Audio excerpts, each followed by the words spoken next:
The appalling scenes in Gaza are unrelenting. And I know the British people are sickened by what is happening. The images of starvation and desperation are utterly horrifying.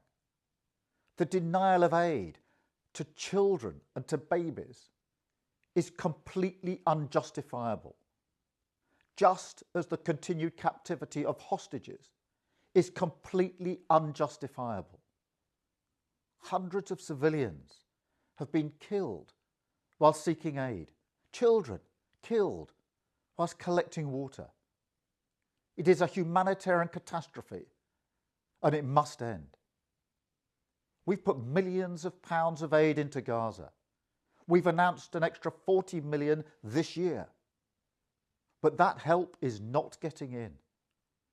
So we're scaling up our work. We are accelerating efforts to evacuate children from Gaza who need critical medical assistance, bringing them to the UK for specialist medical treatment.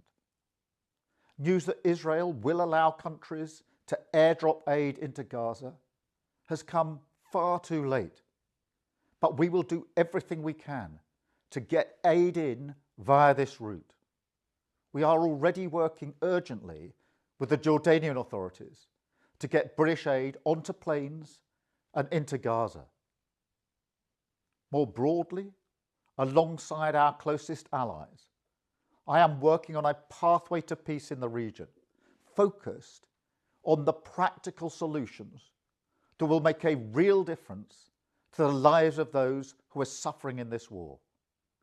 That pathway will set out concrete steps to turn the desperately needed ceasefire into a lasting peace.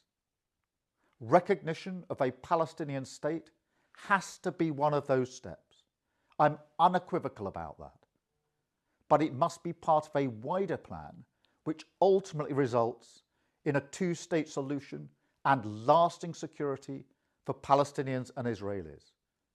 That is the way to ensure that recognition is a tool of maximum impact to improve the lives of those who are suffering.